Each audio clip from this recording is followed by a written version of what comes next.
All right, here we go. Hey guys, it's Ray here, the gray-haired guy in a gi, and it's episode number 26. And this episode is sponsored. I have a sponsor, not really, by the Abaya Annual Grappler Summit that's being held. When is it being held? It's being held. I should know. I'm going to it. July 18th with two fantastic instructors. Mike Kitston and my guest, which is Scott Tanner. Let me see here. Things remind me later. Oh, sorry, guys. That was my introduction. I just had something pop up. I am computer illiterate. Like it's just terrible. So Nobody here the same as me. Don't worry about that's all right. It's all good. But I always say it. my interviews, I'm doing them mostly for me because I enjoy talking to people about martial arts and they're not professionally done. They're kind of ghetto, and that's the way I like it. So anyway, Yeah, how are well, you doing, man? I'm good. I'm good. The Good. funny thing is, I was kind of thinking, geez, why it took him so long to do this? He's the guru. He knows all No, no, this. I wouldn't. He knows all that stuff. Don't. It No, doesn't have to come out professional if you are professional. It's already there, so you don't have to oh, worry I about that. appreciate that. No, I love martial arts. I love the history of martial arts, but I love learning about the history of the different martial arts and about people who have been in it, like yourself. So, where are you from originally? You're from here, I Halifax? am, yeah, I'm from Halifax originally. I was Right. born and bred here. Whereabouts did you grow up? Like what area? Well, it started in the Oak Prospect area. Okay. Yeah, I was there for many years, and then I came in as a teenager. Early on, we moved into the city in Spryfield, Right.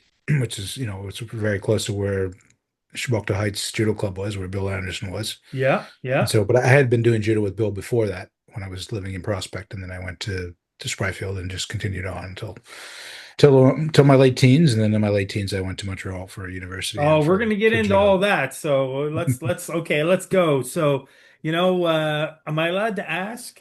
I'm almost 58. So am I allowed to ask how old you are? Absolutely, I'm almost 52. Okay, perfect, perfect, perfect. Are you an August baby? January. January. Okay. Yeah, Oh, so yours is coming up. I'll be 52 in about a month and a half. Ah, that's okay. That's okay. Yeah. What do they say? 32s is like the new 52 or 52s? Something I like don't that. know. We It's tell ourselves that. You know what? I it's wake up all every day, good. and It's I'm not all sure how much truth there is to that because I don't feel 52. I feel about 72. Yeah, well, I mean, you had a lifetime of high performance judo. So listen, just give me a rundown there. Tell me when you started judo and whereabouts. Feel free to whatever you want to add to it, and don't be shy, right? No, no worries. I started in, geez, 19, I want to say 84. 84, yeah, 84, because I would have been about 10, close to 10. Oh, wow. I wanted to do boxing, but Okay. no, actually wasn't close to 10. I was eight, I wanted to do boxing, but at that time they wouldn't take you unless you were 10. And Okay. a year and a half, for a kid that's eight and a half is like, you may as well say it the next life. So I didn't have any patience, and I was just happened to be that my brother was dating a girl, Donna Anderson, whose father was Bill Anderson. He said, "Well, we got a Ah, judo club. Why don't you come try judo?" Whatever. At that time, I never really thought much about it. I started judo, and I never looked back. And never ever did take boxing. I'm kind of glad. And when I look back, I think, geez, I could. I don't think I could have taken all those, blows to the head. I took enough in judo. I didn't, well, you took a lot of being in falls to the boxing. body. That's even Yeah. worse. Yeah, no, yeah, I did my break falls are all done. I'm all break falled out. There, Right. a good friend of mine told me one time. He said, Scott, there's only a certain amount of break falls in your body. He goes, and you'll know when you reach it. And I knew when I reached it. Okay, no more falling for me unless I absolutely have to. That's a great philosophy. That's a great saying. I actually never heard that before. And I'm going to save that one. I like that. That's really nice. So, when you got introduced to judo under Bill Anderson, and of Yep. course, I know who Bill Anderson is, and a lot of people in the community do, but a lot of people don't, especially maybe people who are listening to my little small podcast here. Tell Yeah. me about Bill. Oh goodness, Bill was, he was when we first started judo back in '84. Yeah, I think he had been running the club maybe a year before when he started. I can't say with 100% certainty, but it wasn't around long. He was a brown belt way back then, but he'd been doing Oh, judo for wow. yeah, but he'd been doing judo for a lot of years. And I Yes. think I think he might have been late 30s at that time, and he had come from Ontario, so he had done judo at at the Hitachta dojo in Ontario for a while. He came back here. He was a rigger at the shipyards. Yeah, and so he started that judo club in Shabukta Heights Elementary School on the top of Cali Hill. We started on, the first 10 years, or all the years I did judo with Bill. Yeah. Early on anyway, we did judo on gymnastic mats. So, we had Oh, 4x4, four square gymnastics mats all across the. So I was always good at, Goshiwaza and, but not very good at foot sweeps, Ashiwaza, just right. because we grew up on gymnastics. You couldn't do foot sweeps on those mats. I didn't know any different at the time, which is a good thing. But that's how we started. And the funny thing is, you go back. I've been back into that little AV room where we did judo. When you were a kid, it seemed so big, but when I was back in there a while back now, but I'm like, oh my goodness, this is where we started. Right. Small little room, and we all, there was so many of us back in the day, and very very few survive, as long term in the martial arts. But I was fortunate enough, there was a little cohort of us, myself, Jason Scott, who was Jason Morrish at the time, and Jamie Slomwhite, who were the Yeah. three amigos from back then Yeah, that are still going there's hard some today. classic names right there. You throw Jack Yeah. Cameron in there. And Obviously, Jack I know Cameron, all yeah, these he was in guys, he right? was in Sydney at the time. He was a Cape Retiner at the time, so Oh, I didn't know yeah, that. he didn't come down this way until probably till we were in our later teens. Okay. Yeah. Okay. And I would say, just quickly getting back to Bill, there was tough people, and then there was Bill Anderson. We were Right? intimidated. I was intimidated from with Bill till I was about 49. Yeah. Yeah. He's helped us a lot over the years too. And we were doing judo and jujitsu together and stuff with VTech and Yeah, everything. But yeah, yeah, for sure. I mean, he's just an amazing person, amazing judoka. And, he's got he's he's a, a he's an amazing man. He's when I look back and think of the I mean, I know the difference it made in my life. He probably saved my life in right, many respects, and not just me, but many young people that came to that club. I know there's a lot of people that would agree with me there that the difference and the impact that he had on so many kids was immeasurable. right, He in a way, I always look back and say, how would you just determine if you were successful in judo? And we could talk about results and awards and all those things, but I think the real success in judo comes if Dr. Kano was still around, you know, would he look at you, or maybe if he meets you at the pearly gates, will he look at you and say, I'm proud of the work you did, and what you gave back to your community? Because that's what judo is about right. at the very end of the day. Yeah, I mean, we celebrate the Olympic champions, the world champions, but really it's without the Bill Andersons of the world and the Hiroshi Nakamuras of the world, there are no champions of life or champions on the mat. So yeah, he did a great thing for me. So I'm forever grateful. He'll always be a hero in my eyes. that's amazing. Do you remember your first couple judo classes? I I mean, did you do. take to it right away? Was this something you enjoyed or? I'll tell you when I took to it. I can't tell you how many classes I had before it happened, but I'll never forget it. I can remember to this day. I can remember better than when I won the national championship. I remember doing judo. I think I was a white yellow belt, or there wasn't half and half back then, but I was somewhere in between white and yellow, and we were doing randori, and I did Osoto Gary. Go figure. That's what everybody does when they're a white and yellow belt. That's you don't have to turn your back. I did Yeah, Osoto Gary, and I threw this kid in randori for Ippon, and it was the greatest feeling ever. And the only thing I ever wanted to do after that was repeat that feeling. right, It was throwing for Ippon for me was like a drug. It was just that's what I wanted to do. And very early on, I had that kind of mentality. That's all I wanted to do was throw for Ippon, throw for Ippon. right. Wow, that's amazing. Now you were saying he was or you started at was Shabukto Heights? Yes, yeah, Yeah. So was they went to King's College after or? yeah. Much long after. I think we were in Oh, Shabukta okay. Heights for 10 to 15 years at least. Oh, wow. Yeah, and then they went. I was gone by the time they went to. I'd gone off to Montreal to the national team. I think before he went down to King's College. Because when I came home in the winter times, in the summer times, from Montreal, I would go and visit, and when I visited them, they were down at King's College at that point. Oh, okay. All right. Yeah, So he did had you? to tell me at that point, so it was a Oh, it was yeah. a real mouth service then. They weren't Yeah, good to King's 10. They were all College. beat up, but they were there. Right. Now, did you guys have to lug them up and down the stairs? No, in King's College, you kept them in the corner of the room there, so it wasn't so bad. Yeah, Okay. you had to set them up and tear them down every night, but it Yeah. Yeah, doesn't which is, sound I like a think, it's a tradition with judo, I'm sure, to have the mats stored somewhere. You lug them all yeah. out, set them up, and then you put them all back. Ray, if I have to do it again, I'll never do it again. Honestly, I think just like big falls, I think Yeah, there's a number of mats you can carry, and yeah. there you reach your limit. You cannot carry any mats. Oh, it's all a part of Car- training, you know. Carrying those mats sideways like that, it's hard on the body, I tell you. Yeah. Yeah, Well, we that have mat carry. you know you're old school if you've done that for sure. Yeah, yeah, you gotta make your stripes, right?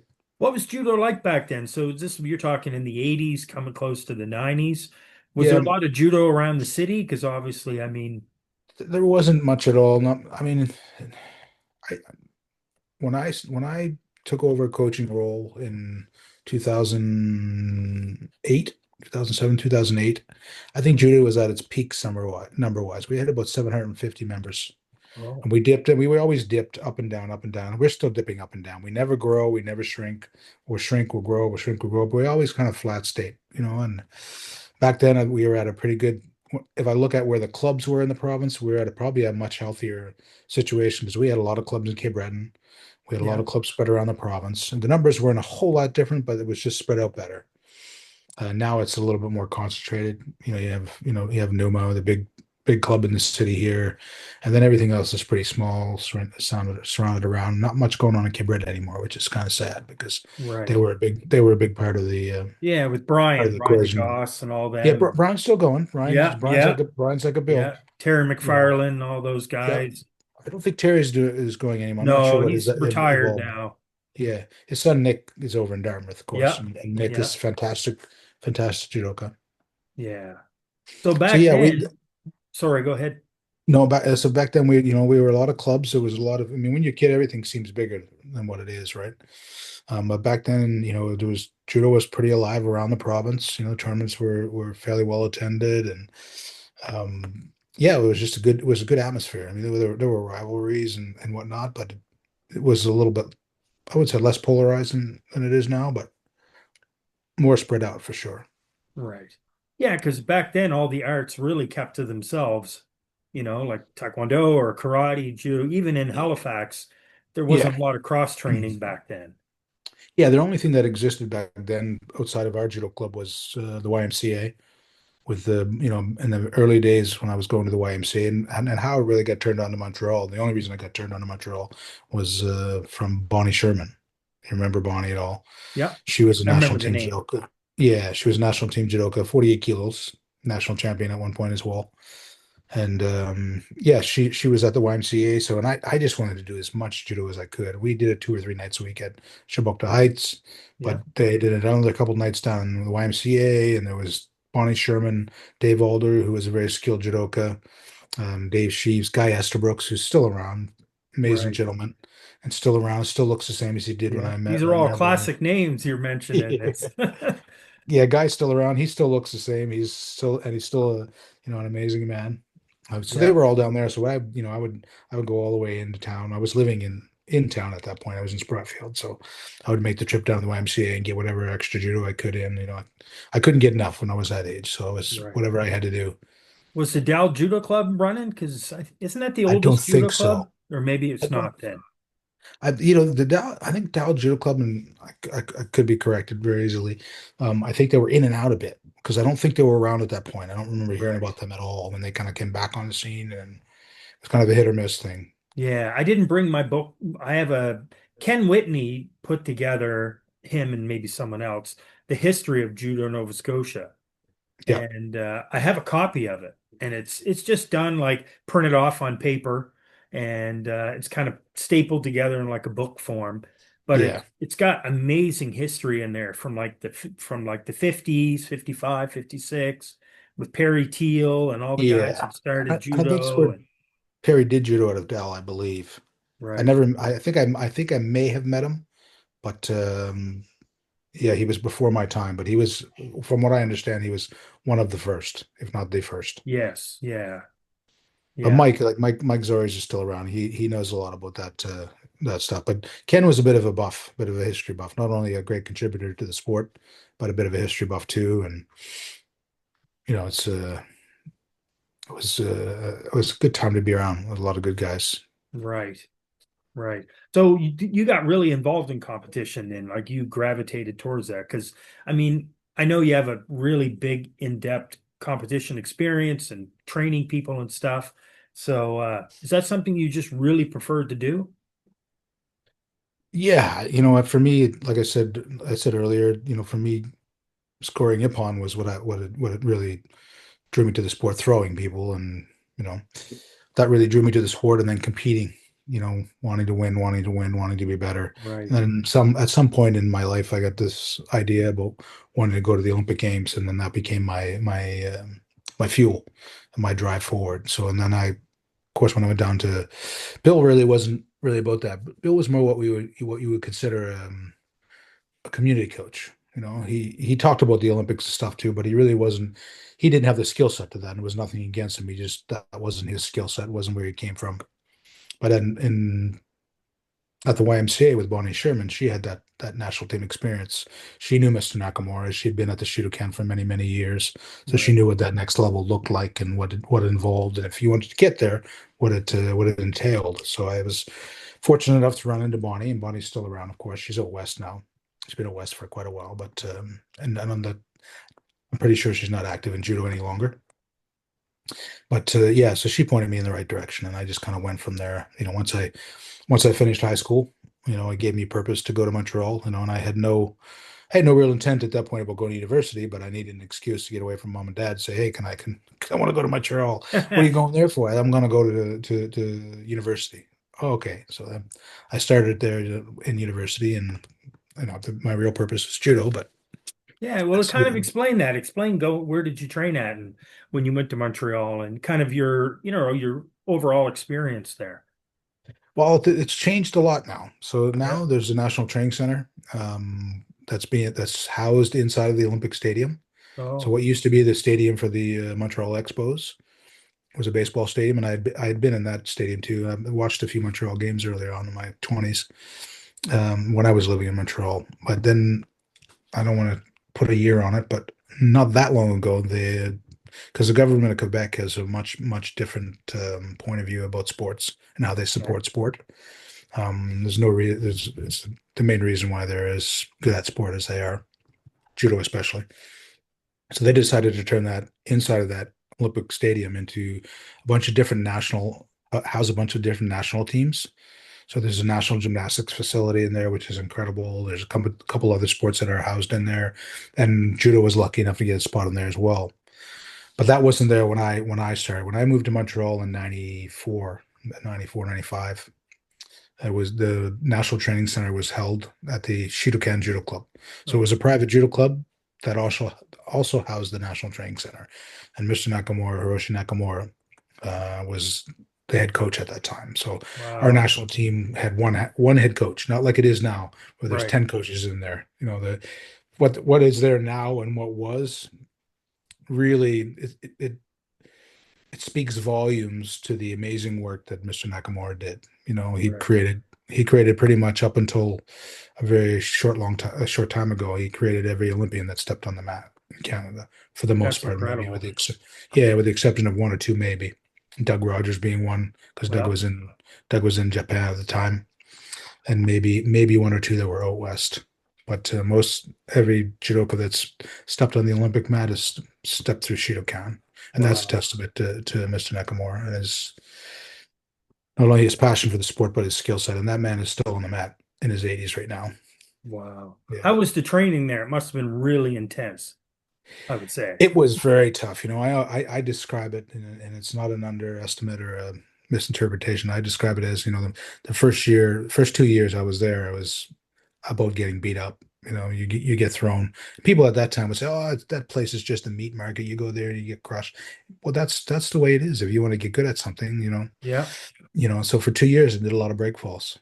Right. And it took a good 2 years before I started to give it back. And then when I start to give it back, then I start, through that process, you develop, and you understand if you got, if you're half decently smart, you start to learn and you grow. And you talk to Nicholas Gill, and he'll tell you, and Sweet. Wow. yeah, he'll tell you there's nobody in that dojo that ever took more break falls than him. Because he started as a young kid. He came to Mr. Nakamura at 14 or 15. And so Bonnie tells me stories. Bonnie was a 48-kilo girl. She said, Scott, I used to go with Nicholas as a rest. He was my rest round. He was 14, 15 years old, right? Well, that changed fairly quickly, but Sure. One of but the you know, greatest that judokas of all time, right? did the most break For falls. So, Canada. so he did the most break falls. So what does that tell you? You have to fall. You have to fall to learn. And if you're, like I said, in the first 2 years, I had no choice. I was Right. falling. When you get up, you take a big fall, you get up, and you think, okay, I can't do that again. So you get thrown again, doing the same thing, and you get up and go, okay, I can't do that again. And then you stop making. You're forced out of your errors, basically. And that's the real hard part about judo in Canada and most everywhere else. It's a bit more developed now than it was back then, but most everywhere else, it's fairly recreational, and we don't do enough randori, proper randori, and Okay. skilled randori, to get to that point where you have no choice but to do break falls. Because most times you're in a club like I was before I left to Montreal. I was in a club. I was the best in the club, so I was throwing all the guys my age there, no problem. But you never progress that way. You only progress when you're getting beat on a regular basis. Yeah. And so when you go into a situation like that, like I did, I got beat every night, and you're doing it 5 nights a week, and you're doing it with better guys. There's always better guys than you on the mat. And that's basically evolution of, getting, reaching a higher level. Right. Right. Wow, that's incredible. So when did gave you more of an opportunity to compete at bigger tournaments, larger tournaments? And I know, you traveled quite a bit and stuff. Yeah, you know what, I was very, very fortunate. I came into the system in those first 2 years. There was a lot of growing, I mean, I got better in the later years as well, but the first 2 years were a big thing for me. In 95, we had the national championships in Burnaby, BC. And at that time, Judo Nova Scotia wasn't going to send me. I had been in Montreal for a year, and of that year, because when I first moved to Montreal, I had a torn ACL, had been repaired, so I couldn't do judo until January of that year. But I ended up being ready for the national championships in Burnaby. But Judo Nova Scotia was going to send me. And the long story short is, Mr. Nakamura made a quick call back home, and lo and behold, I was traveling to BC. Wow. Yeah. So, but that year I went 0-2. First round I had Ernst Laroque, who is a very strong judo player for Canada and for Haiti at the Olympic Games. And then I had another fellow from Ontario, Brett Yamura. I lost both fights, and that was the end of it. But Right. that set the stage that a year later in '96, I made the final, the national championships with Jean-Pierre Quentin. So, and then from there, I remained, close to the top for the rest of my career until I retired, top in Canada. Yeah. And then And from there, I had the opportunity to travel around the world and go to different places, and yeah, it was an eye opener. But what were some of your favorite places you went to um, that you remember? yeah, no, I love them all. I mean, Paris is obviously one of the best places for judo in the world. Right. Going there, being at the French Open, and the crowd and the noise and just the atmosphere is incredible. Places to see, Prague was very beautiful in the Czech Republic. But I know I enjoyed them all. The one I wasn't so fond of Sofia, Bulgaria. Eastern Europe wasn't the greatest. Some of the Okay. places in South America not so great, but Right. back then you're just, you have one mission. You're arriving in a country, you're getting ready to compete, you compete and you're leaving. So it's a different type Right. of Did you it's ever not get a it's not chance to go to vacation. Poland? I didn't know. There wasn't much Okay. see this was the difference back then. Now judo has become very international, and Right.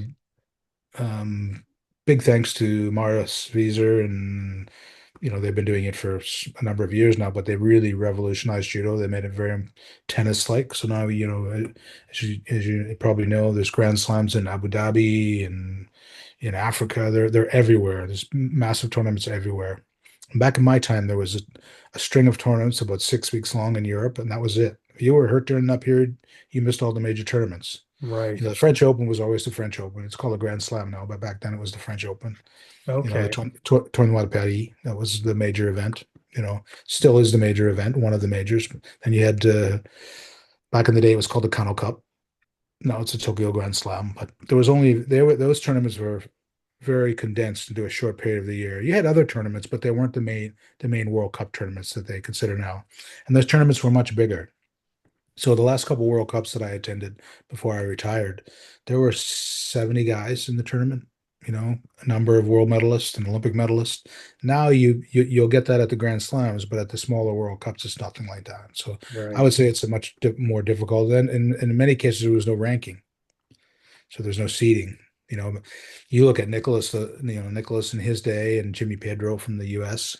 Those guys were incredible players at a time when there was no seeding. So you could show up to the Olympic Games and the number one and number two guy in the world could meet in the first round.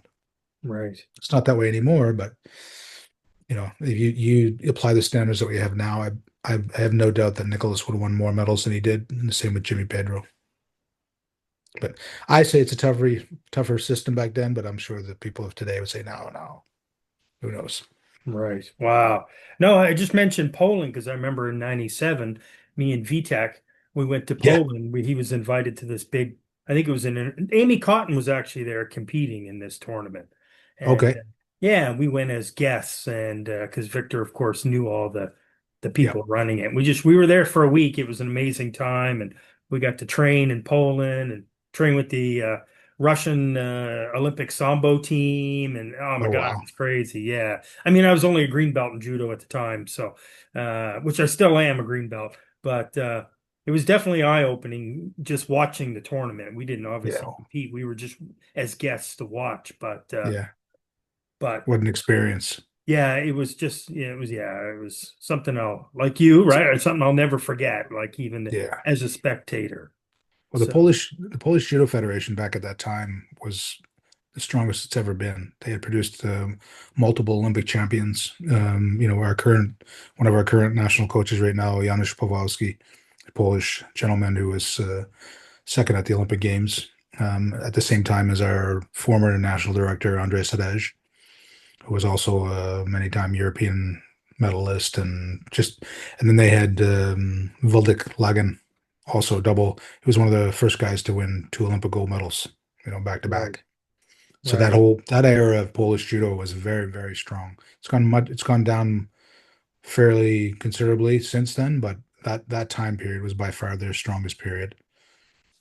You know, wow. What were your favorite things when competing? Like, did you have a particular technique you liked, or a style of grip fighting you preferred, or I was a left-handed player, so that kind of posed a bit of an advantage to me.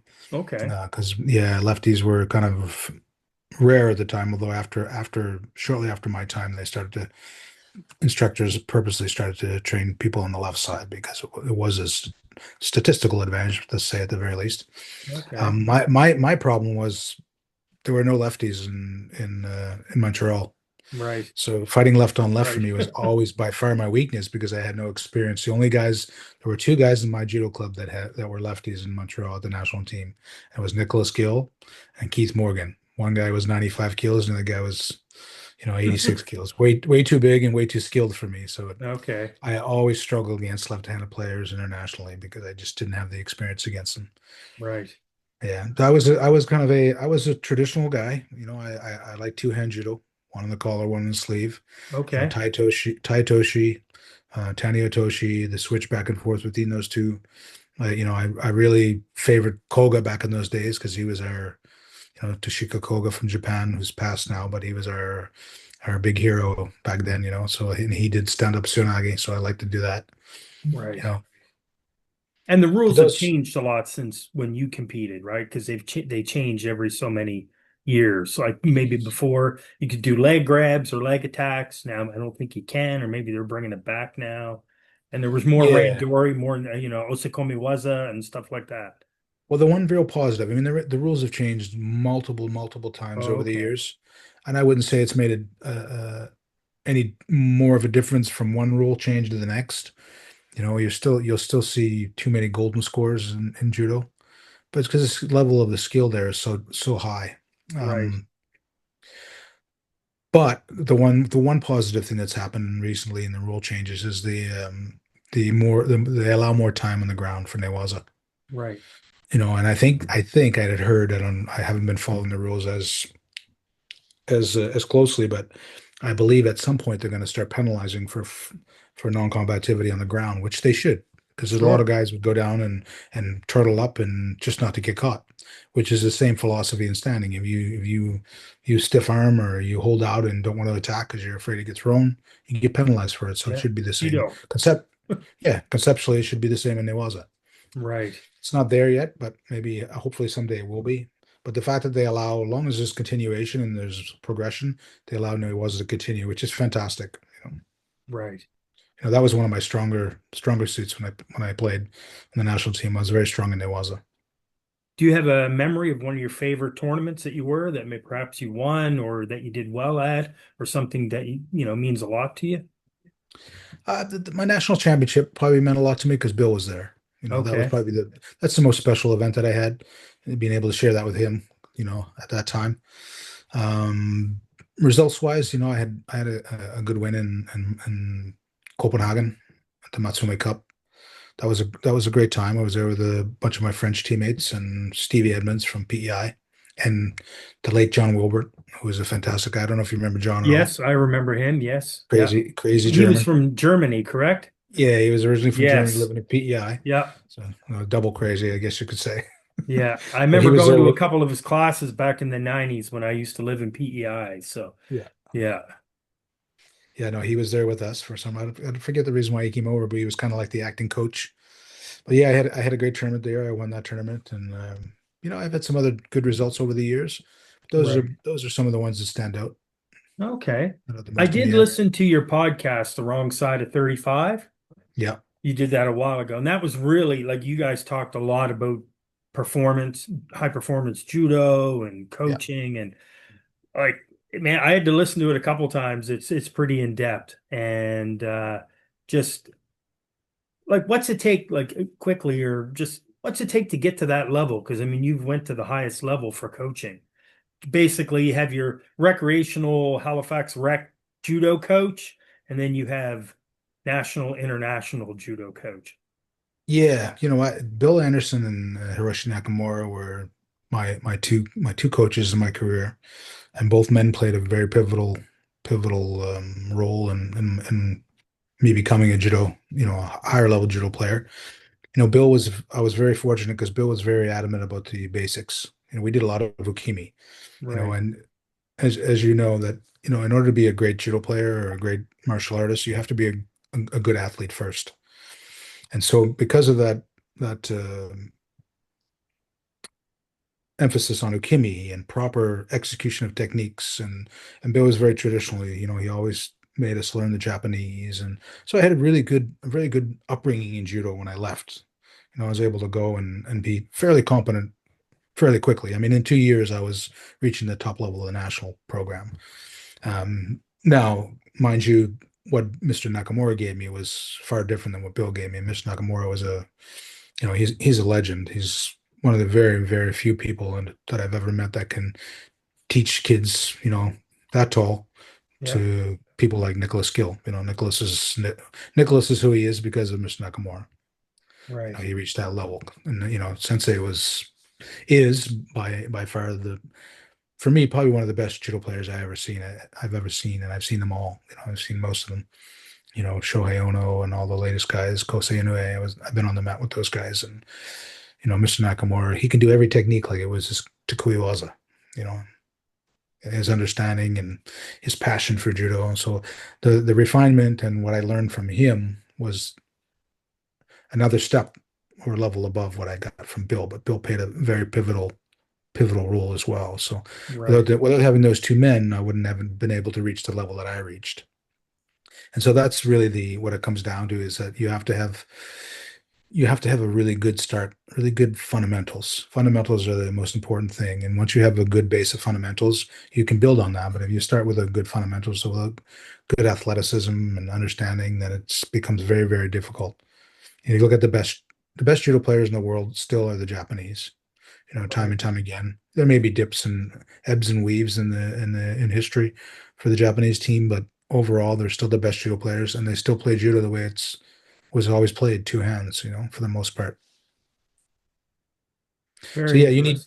and then you need to be in a good environment. I mean, I can tell you with certainty that if I'd have stayed in Nova Scotia, I would have never reached any level higher than I was there. I need to be, it's basically the same thing in any sport is it's a game of numbers, and you have to be on the mat with a good enough number of people that are better than you and that are less than you. So you walk into a training session and there's people that are beating you on a regular basis and there's people you're beating on a regular basis. And if you train hard enough and work hard enough and you're smart enough, you'll rise higher and higher on that hierarchy. But you need people that are better than you, and I mean, that's is why it's difficult in Canada.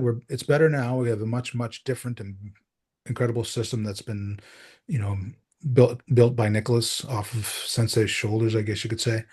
But Nicholas has built a system of belief and a system of performance that is way above where it was when I was there. He's Right. done incredible things. So you have that system. It's a system that builds the athletes, not an individual coach. You know, without the proper training environment for Nicholas, Sensei probably, although Sensei would have made him great anyways, Nicholas still needed all those players. So for Nicholas and Keith at that time, getting proper training wasn't in Canada.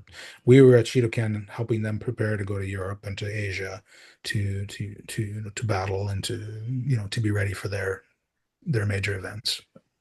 Right. And for anyone that's going to listen to this later and doesn't know who Nicholas Gill is, they should definitely research who he is.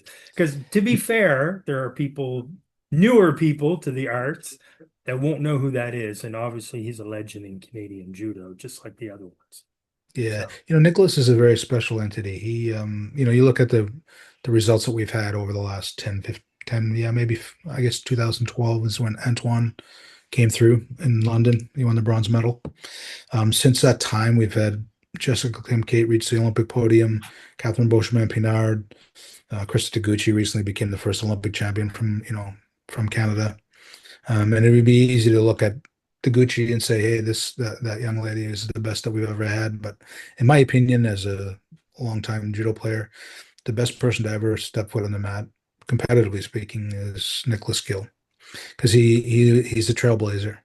So he yeah, set the pathway when there wasn't a path before him. It's one thing to come through the system now because there's a belief in the system. There's a belief that says Canadian judo players can do it. You know, and when Antoine succeeded, he succeeded because he saw Nicholas succeed.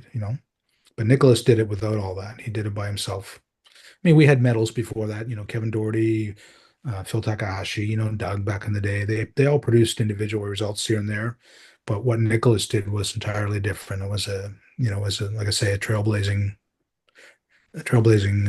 process for him. right.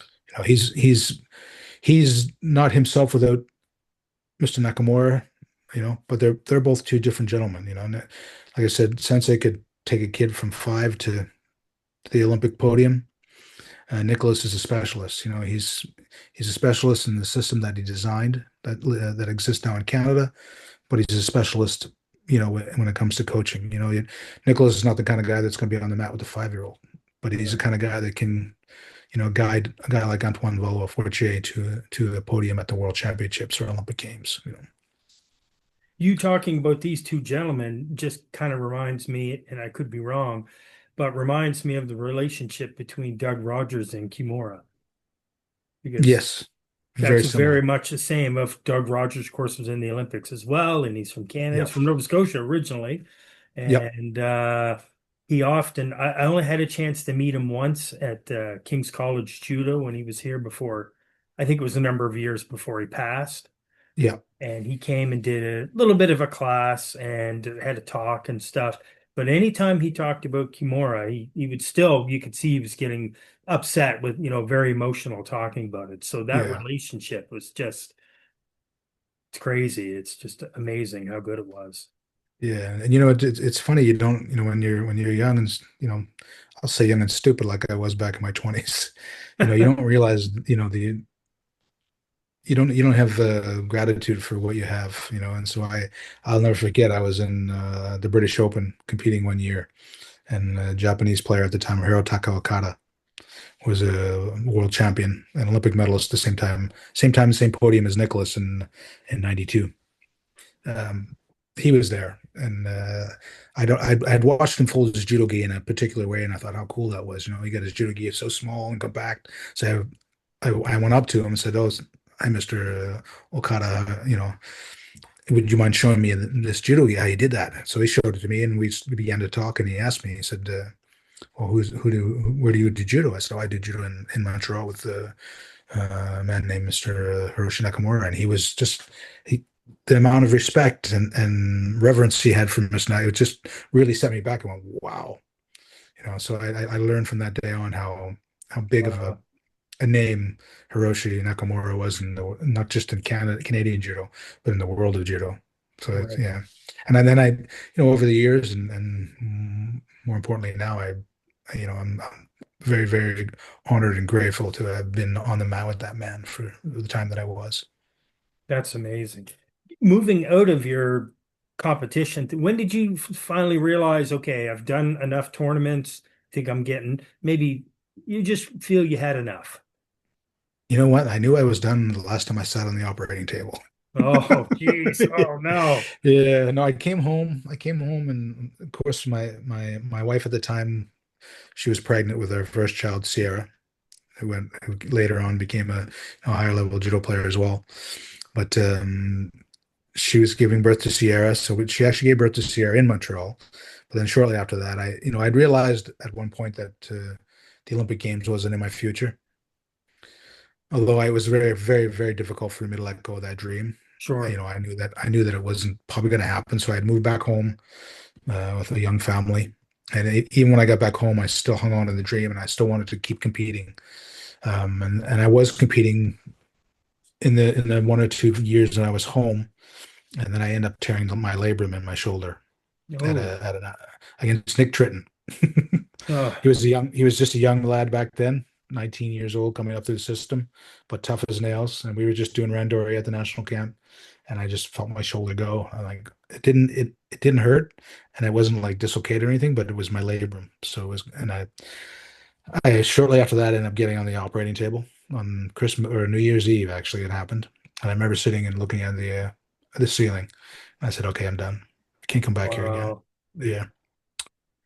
So, yeah, that was my defining moment. But Yeah, that's tough, for all competitors, fighters, when it's time to stop. Obviously, you can yeah, pass on the knowledge and teach and stuff, but it's a hard thing to deal with for sure. And yeah, yeah, yeah. yeah. And Now you I look didn't back at have where those. like 2 years later, you're like, I'm doing a comeback. Yeah, no, I was pretty certain at that point. I just as hard as it was, I would still go to bed at night and dream about it or wait or have dreams at night for many years after. It was, Yeah. is one of those things, you don't, but you get to a point where you get older and sometimes wiser. You get to a point where like I have and said, you know what? I realize now that it's cliche, but it's not the destination, it's the journey. And I Yeah. look back at the journey I had, and I realized how special it was, and how I look back and I think to myself, like you said earlier, not many people know who Nicholas Gill was or what he did or could have an appreciation for it. But I was on the mat with him for the 8 years or 7 years that I was with the national team. All those years he was there. He was there before me, and after I retired, he was still going. Like he was a great, great player, but Yeah. I did randori with that man many, many, many times, and I learned so much. Some of the most important things in my career as a coach, I learned from him indirectly sometimes. Like there was a time when I was competing, and it was a provincial championship. I was competing for Quebec at the time because Nova Scotia didn't send me to the national championships the year before. So I went to Quebec team for a little bit, and I was at their provincial championship, and it was that year that the provincial championship of Quebec, everybody that made the podium at the provincial championship was the same podium in the national championship in '98. And so in that day we walked in, I wasn't going to fight because I wasn't feeling that well. and Nicholas was coaching because he was hurt at the time. So he was working for Shidokan coaching. So he's coaching us. And I never forget, I went up to him, and he's a pretty frank kind of guy sometimes, right? He doesn't sugarcoat anything. He said, he said, I'm looking at the draw here today. He goes, I think you're going to be fifth. And I was, I won't tell you what I said to him, but it wasn't nice because I didn't revere him at that point. He was just my, teammate, guy that I trained Yeah. with. I knew how great he was, but I didn't have a real appreciation for what that was or what it meant. So I didn't have any more respect for him than my brothers. Um, so yeah, so the day went on, and I ended up competing. I was a little under the weather, but ended up competing. I fought first, second round, third round, fourth round. I am fighting, who turned out to be my nemesis for most of my career, Marceau from Quebec in the final, and I beat him. I'll never forget. I came up to Nicholas afterwards, because I just wanted to throw it right back at him. And I went to him. I said, "Yeah, so how is your prediction now? I wasn't fifth. I was first." And he looked at me plain as day with very, very calmly and said, "You know what?" He said, "Yeah, you won." He said, "But how did you perform?" He said, "You struggled in the first round. You struggled in the second. You struggled in the third." He said, "Yeah, you had a good final, but, you didn't really perform that well." I just kind of brushed it off and, called him another name and walked away. But then I thought about it. And for a long time, I thought about it. And I realized he was absolutely right. I didn't perform that well. So even though I ended up winning that day, it wasn't because I had a great performance. And that's really what it comes down to. Because some days you're going to win without a good performance, and some days you're going to lose with a great performance. It's just judo has that Amazing. That's such good humbling philosophy. experience. That's incredible. Yeah. Yeah. But yeah, he taught me a couple things like that directly and indirectly, um, as a coach and as a player. And I've had a good relationship, good friendship with him over the years, all through my coaching. And not only that, he gave me a number of great opportunities as a young coach. I got to travel to Europe. I had the honor and you know um, gratitude to go and travel with the Olympic team from 2012. I took them all to Baku in 2013. So I got to spend a full week rooming in the same room back then with Antoine Valois-Fortier, who Wow. is not only an incredible judoka, but an amazing gentleman and super smart guy and just a great, great guy. So I got to pick his brain. And at that time I was in a coaching mode. So I wanted to know as much as I could about performance, what makes those guys great, what makes them tick. And he was much different than Nicholas. He was very down to earth and grounded. Nicholas is very quiet, a little more introvert that way, but supremely confident. Antoine, on the other hand, he was a little bit more open, and so yes, I got to travel to Baku with the Olympic team. I got to sit in the chair for Antoine and for Khalida Zupancic, who became world number one in that tournament. She was the first Canadian to ever reach number one ranking in the world, Wow. when they first instilled it into to World Judo. And I did a number of events, World Cups and things like that Nicholas sent me to, as coach, and that was probably the most learning I did because I got to sit back and when you're an athlete and you're going through it, it's a different experience. You have tunnel vision. The only thing that matters is you. But when you're going there as a coach, you've got to worry about everybody you have with you and making sure they have what they need to perform. And so you're listening whereas before you weren't listening, you were just kind of tunnel vision. And so I was smart enough to listen and learn and understand. And yeah, I learned a ton watching those guys compete and, working with, I had the opportunity to work with Amy Cotton a couple times when I was coaching. And, I sat in the chair for Jessica Kim Kate when she was a young cadet, and I could even tell back then that there was something special about her, you know.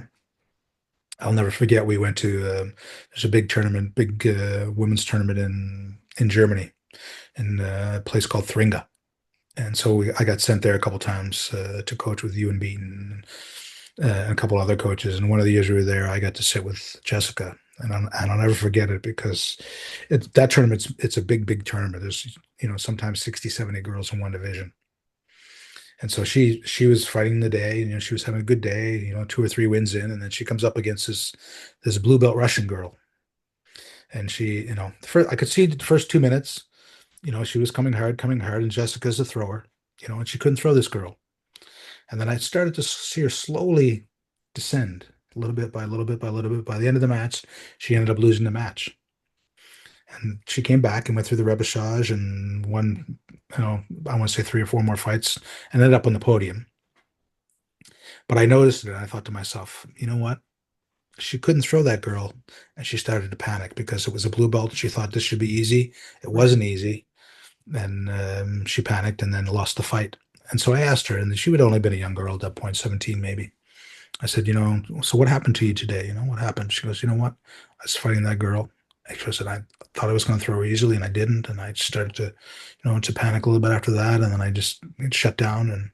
And she had that mentality back at that time, that ability to self-reflect. And that's really what, if you're going to be a high performance player at any sport, you have to have that ability to self reflect and say, okay, where did I go wrong there? How can I change that? How can I fix it? How can I make it better and move on from there? Without that self reflection, it's very difficult to grow. So she had it very early on. It wasn't very shortly after that she became cadet world champion, and then I don't think she did any results at the world level in the junior stage, but she was a superstar shortly after that. World Olympic podium. So.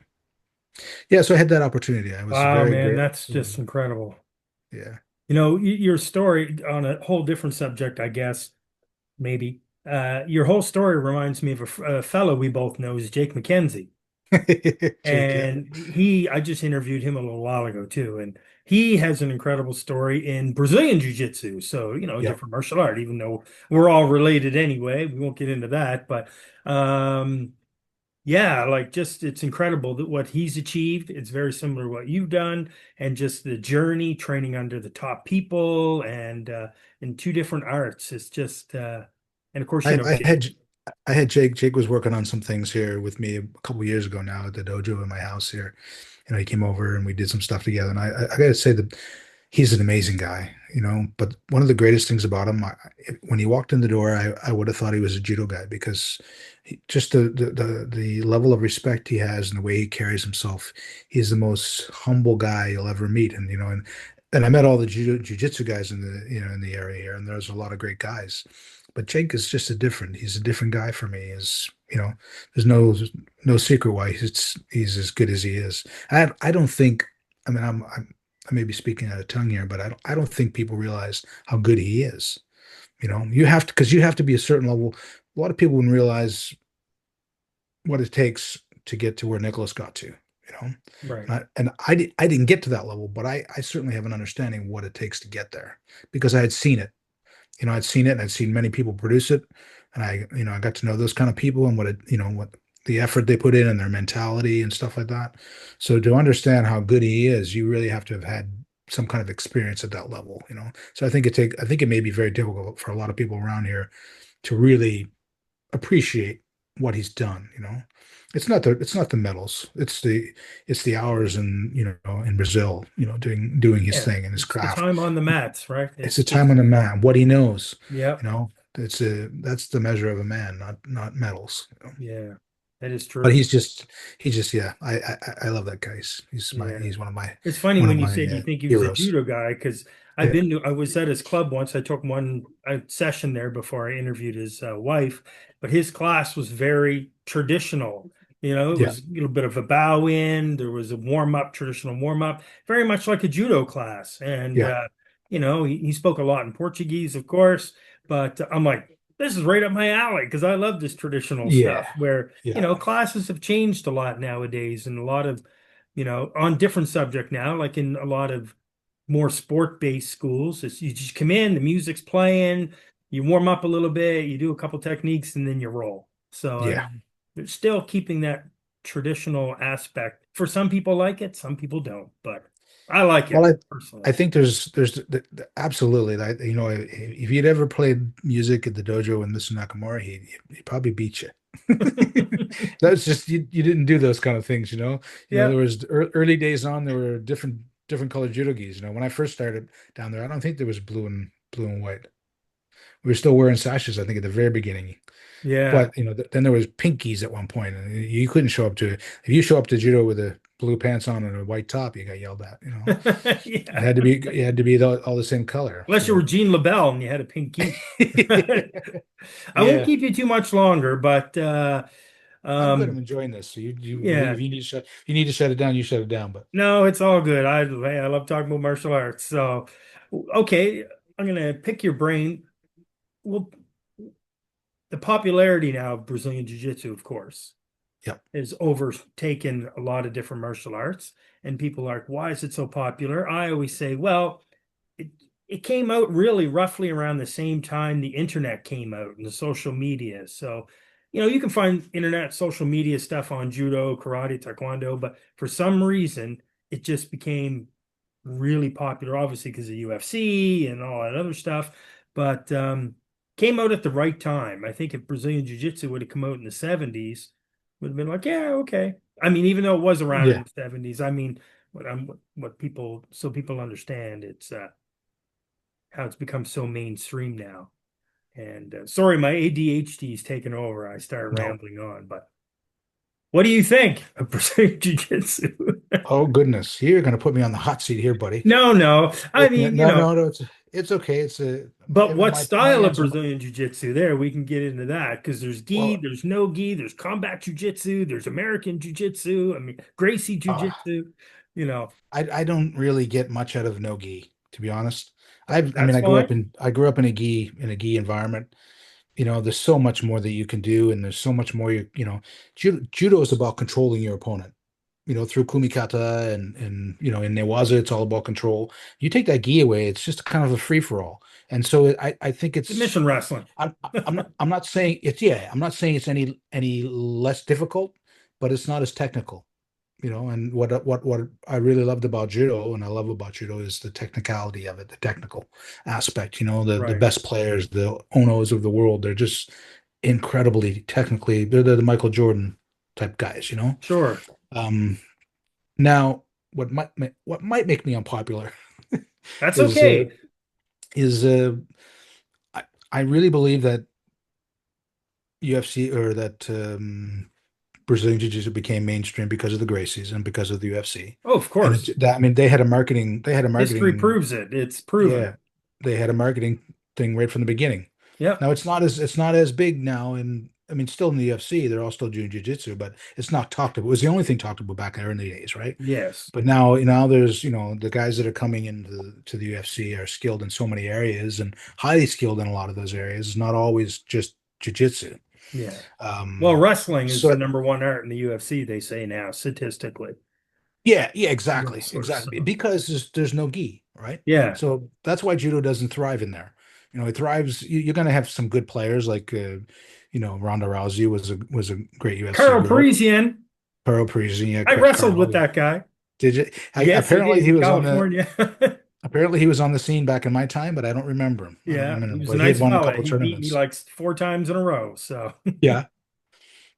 And you got, now you have Kayla Harrison, who's out right now, I think injured, but yeah, those are real judo players that are they're doing UFC. But on the men's side, there's if there was gis involved, it would be different. But without the gi involved, sure. it's very difficult to play judo. And and it was even more difficult when you don't have a gi to grab a hold of. All the moves that we thrive on. Um, it's just not applicable for the most part. Juji Gatame is very hard to pull off, although it happens. It's harder to pull off because of the slipperiness and whatnot. I think, to be honest with you, this is my take on it. Like I said, it might not make me popular, but jiu-jitsu is easier than judo. And for the sole fact that we do tashiwaza. And tashiwaza by far is harder than newaza, way harder. In order to be really good at tashiwaza, you have to be, one, a very good athlete, and you have to be a very skilled judo player. You can still be a so-so athlete and be a very skilled judo player, but most Yep, times the guys that are really skilled judo players are very skilled athletes as well. right. So and to the biomechanics involved and the technical competency needed to be a high-level judo player is so high. And I'm not saying that the skilled players in jiu-jitsu, the greatest players aren't highly skilled. They're highly skilled, absolutely. But I think judo as a sport is much more difficult than jiu-jitsu. And say that, and why jiu-jitsu has exploded is because the average person now that couldn't be good at judo can be good at jiu-jitsu, can be competent, very competent. I look around the city around here and I look at some of the, I won't mention names, but look at some of the competent people in jiu-jitsu and respected people in jiu-jitsu that just weren't real skilled at judo, but they were able to do jujitsu and become fairly skilled. And now you put them in Brazil, they may not be this, wouldn't be the same, of course. But so I think that has a large part of it. Um, it's easier to get good at, and it's quicker to get good at. So you can become competent in judo and jujitsu in a couple of years, 3, 4 years. In judo, you can do it all your life and still never become good. I've seen that happen. Yeah, Um, yeah. And it's you know what? It's and so it's it okay to attracts. have these discussions. And I'm sure out there someone's like, "What do you mean? No gi is very technical." Well, it is too. But as a traditional judoka, Yeah, it's you're my entitled to opinion. your opinion, right? That's Everyone it. can have their own opinion, which is great. I agree with all of it. So, Yeah. So what I love, I mean, I say that about jujitsu, but I love jujitsu. When I do go here, at some point I'm going to go down to Jake's, because I revere that fella, and I want to do jujitsu with him. What I learned, funny thing I learned, and then most of my jujitsu has been at Halifax BJJ, which is a great facility. I love oh those yeah, guys. They're all great. Carlos, if I hope I say it right, Nunez, his last name. He's yes, one of the, Carlos. Yeah, yeah, that's Carlos. that's our instructor, my He's instructor. one he's one of the first guys. I laugh because I mean I wasn't in good shape or in judo shape at the time I rolled with him, but he taught me the first time I rolled with him. We did it. He caught me a couple times, but he did it, and I've been around long enough and was quite competent in Newaza.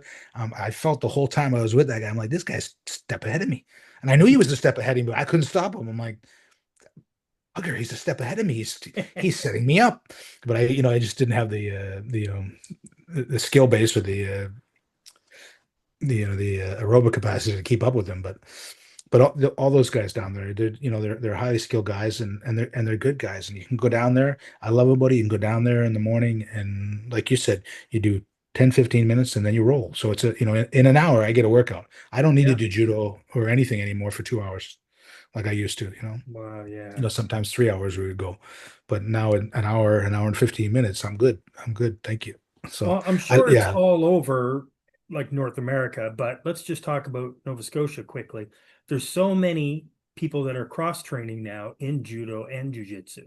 And we know besides Jack Cameron, Mike Kitston, Chris Robinson, Craig Ferguson from Titans, he's just got his black belt recently in judo as well.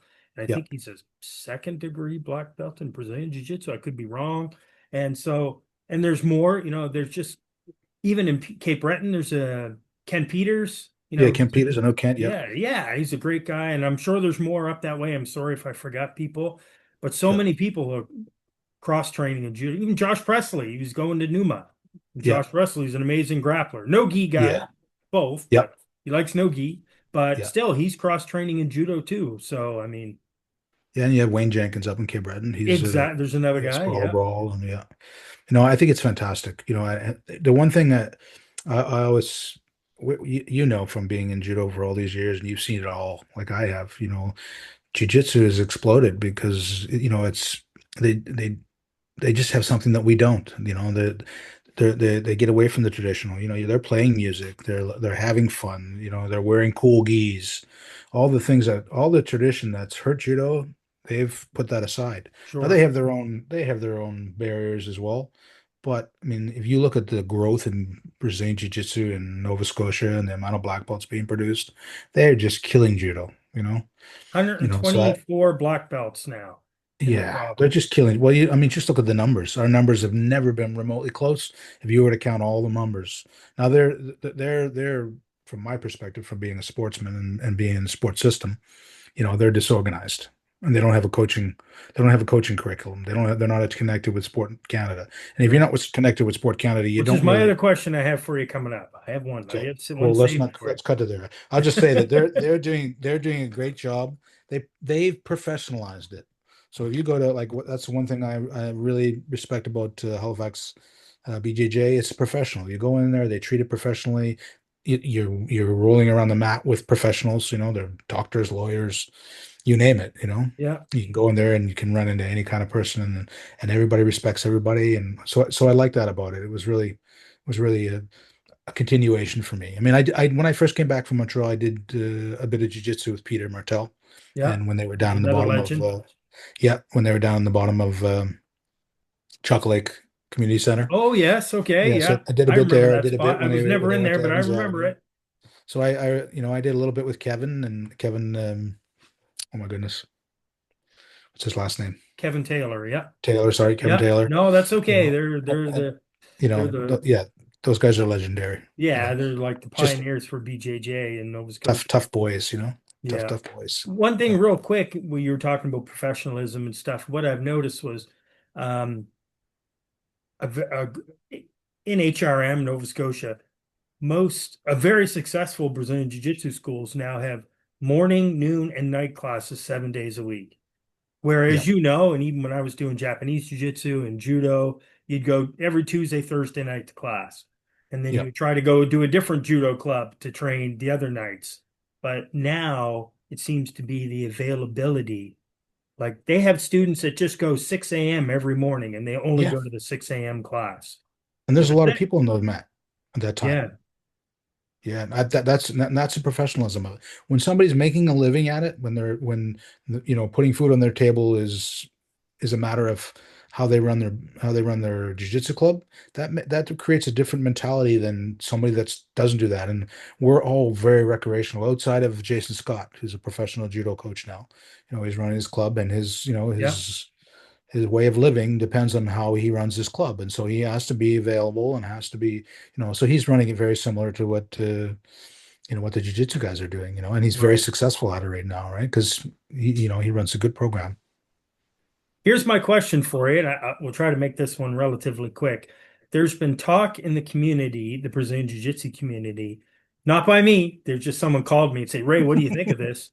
They need to create a Brazilian Jiu-Jitsu association that's with Sport Nova Scotia. Some people are for it, some people are against it. A lot of people don't understand it because they don't know how Judo Nova Scotia or Karate Nova Scotia, all those sport organizations work. Yeah, But New Brunswick has a Brazilian Jiu-Jitsu Association, yeah. and it goes fairly decent. But I don't know what's the good and the bad points about it from your perspective.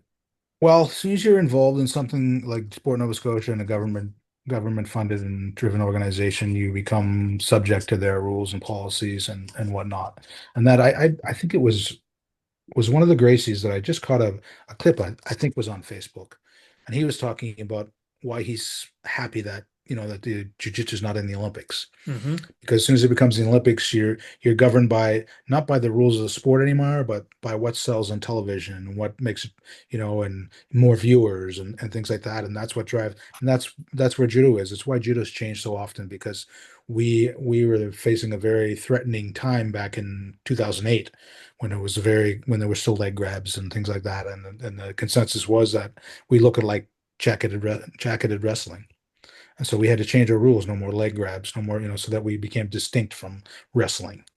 But I'm saying that because we were modifying our sport based around what made us popular, and like I said, I don't know if it was Roger Gracie, one of the Gracies, I believe, was saying, and he wasn't wrong. He said, I don't want it to become like that because right now we're a martial art and we're still a martial art. If we go into the Olympic Games in those places, we won't be a martial art anymore. We'll be governed by whatever makes us the most Yeah, popular. the IBJJF, which is a big governing body, Yeah. if they were to join the Olympics would have a big say in the IBJJF. And they're like, Yeah. from what I understand, I don't know, I'm not part of Yeah. it, but they would be like, no, hold it now. We make the rules. And the Olympics would be like, no, we make 100%. the rules. Yeah. No, 100%. That's what judo is under Right. that knife.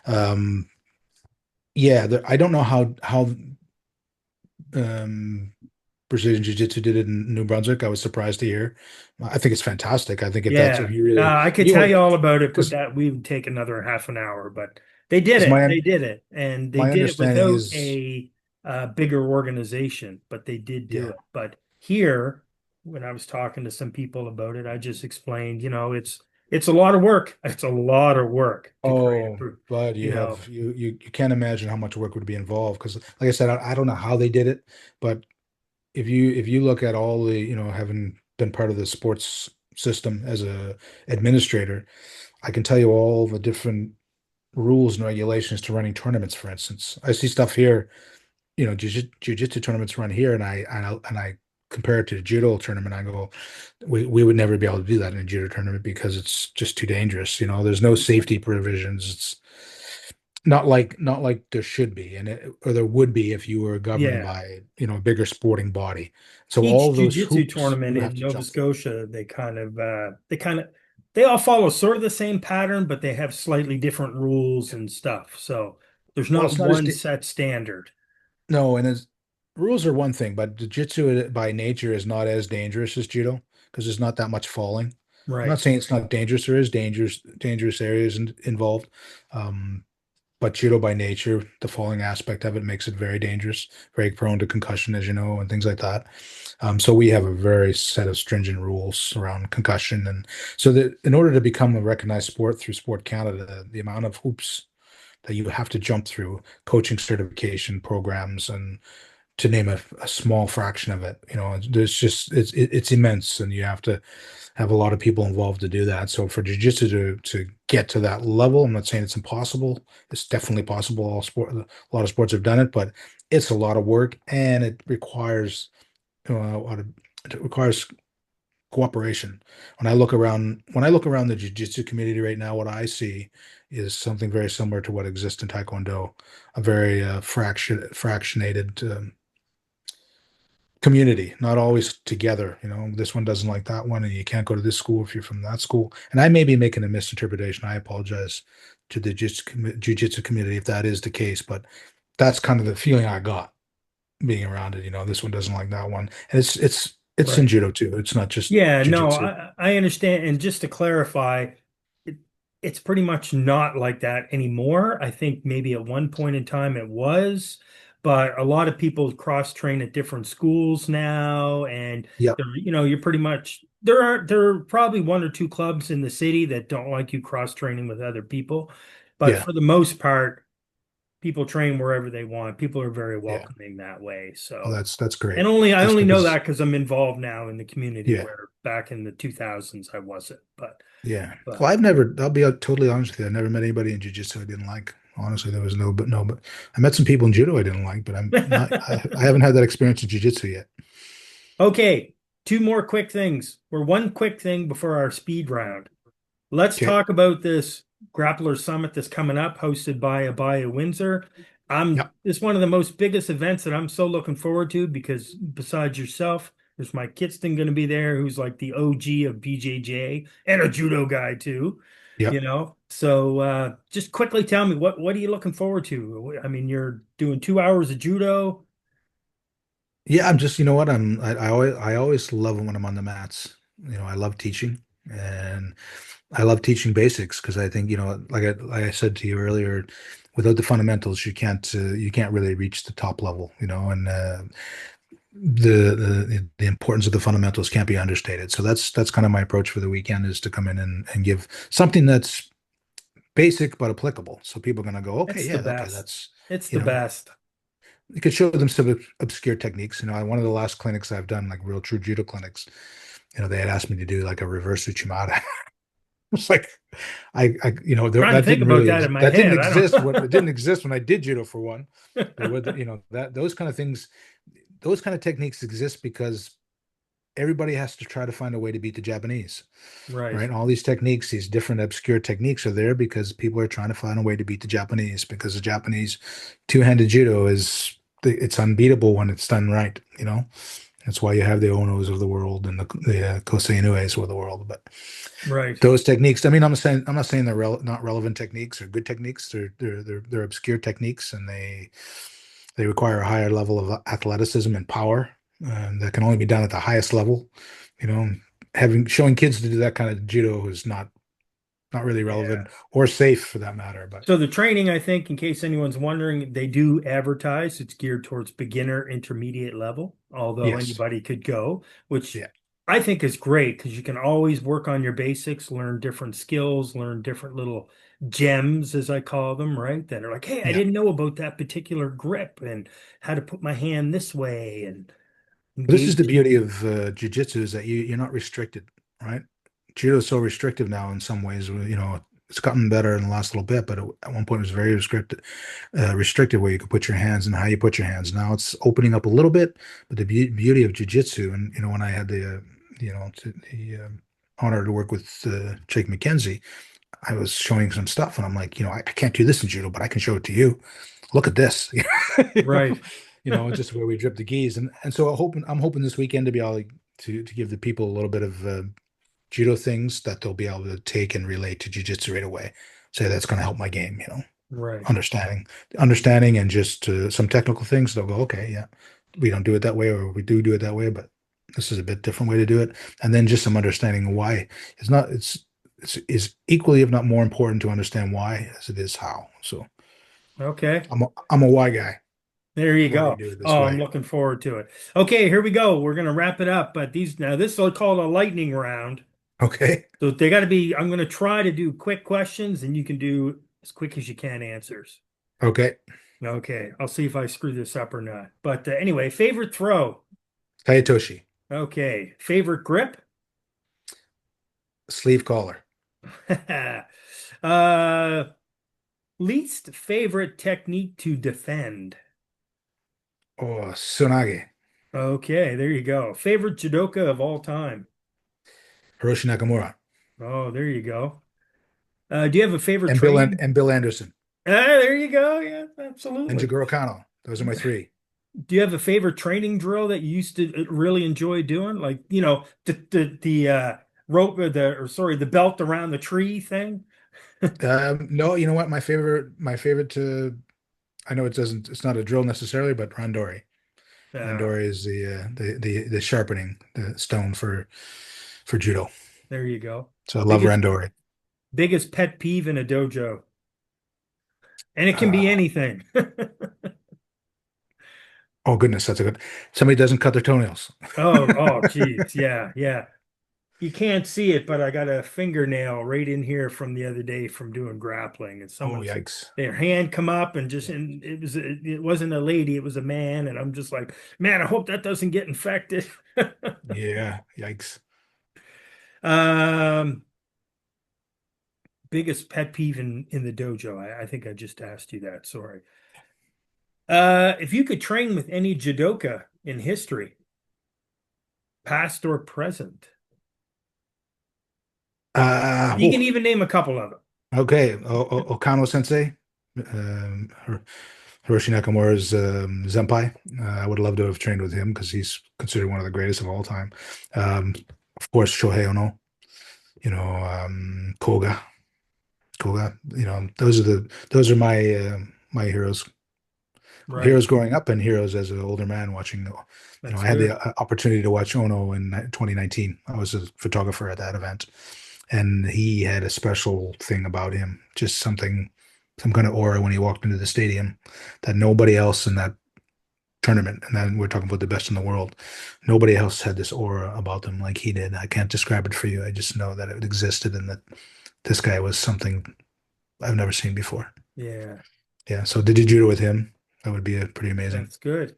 Favorite martial arts movie? Ah, Now, come on, you must have watched them. I mean, you're younger than me. geez, Karate Kid. Okay, Karate Kid. You weren't a Jean-Claude. Well, Karate Kid is amazing. There's no I'm question not about a it. I'm not a You kid. I'm weren't a, 35. maybe you were probably weren't into movies because you were training so much, but were Yeah. you a Jean-Claude Van Damme or Steven Seagal guy? No, definitely not Steven Seagal, No, not Jean-Claude that Van Damme. guy. Yeah, no, I like Jean-Claude Van Damme. Loser. Yeah, that I'm not a guy. big. I wasn't a big Chuck Norris fan, but I like Chuck Norris What? more Oh my more in God, my everybody later loves Chuck years, Norris. mostly because of his jokes, but Yeah, that is Chuck true. Norris jokes. But yeah, yeah, no, those. Yeah, you got me stumped. I can't off the I top of my head. know. I can't I think. like to try to, I mean, Bloodsport was a great movie. Don't get me wrong. Bloodsport was a yeah, fantastic movie. that's right. And Yeah. people often say that Bloodsport because, it's our generation. But did you remember the one after it was called Kickboxer? Right. Yeah. Kickboxer Yeah. was written before Bloodsport. So don't get me Wow. started. I'll go down a long trail about those movies because I know all the ins and outs about them too. I'll just go off on a tangent. But anyway, um, before I ask you my final question, we talked quickly about Doug Rogers. I'm sure if you've seen the black and white documentary that's on YouTube. A about few him. times, yeah. A few Yes, I've times. watched it so many times. And just for anyone that's not on there, there is a documentary on YouTube by the National Film Board of Canada. Just type in Judoka, Doug Rogers, and the original was in his voice. He narrated it. It was amazing. Now, for some stupid reason, it's AI. Oh, is it? Oh, It's, yikes. yeah, well, the version I saw, because I just every once in a while I'll put it on. That Yeah. is, in my opinion, one of the greatest judo documentaries ever. And Inspiring. Very yeah, inspiring, it's right? it's inspiring. It's inspiring for anyone in martial arts, Brazilian Jiu-Jitsu, karate, taekwondo, just to see this. So Yeah.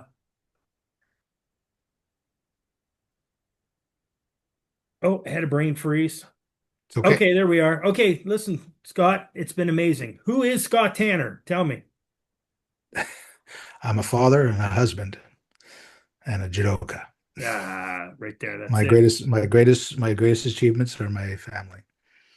So, and I'm Awesome. a photographer some days. Yes, yes, I Not all know. I days, but meant I'm a to mention photographer that some earlier days. for people who don't know. You really take a lot of photography of judo athletes. Yeah. So, I I'll mean, tell you one thing. I may not always be a photographer, but I will always be a judo player, judoka, definitely. okay, we'll leave it at that. Yeah. Okay, guys, that's it for the gray-haired guy in the gi. And I think he's got gray hair too. I can't really tell with the light. Oh no, no, no, no, no, no, no, no. It's the Okay. lighting. It might make it look, yeah. There you go. Check Um, out the Abaya Windsor Grappling Summit that's coming up next weekend. I'll be there. I got a team from Manimal coming. I think there's 6 of us. And it's just going to be one of the best times ever. And what I'll do is I'll stop the recording. We chat for a couple seconds. And then, man, thank you so much for all your time. It was awesome. Thank you. It's been a pleasure. Okay. Absolute pleasure. Okay. Let's see if I get this right.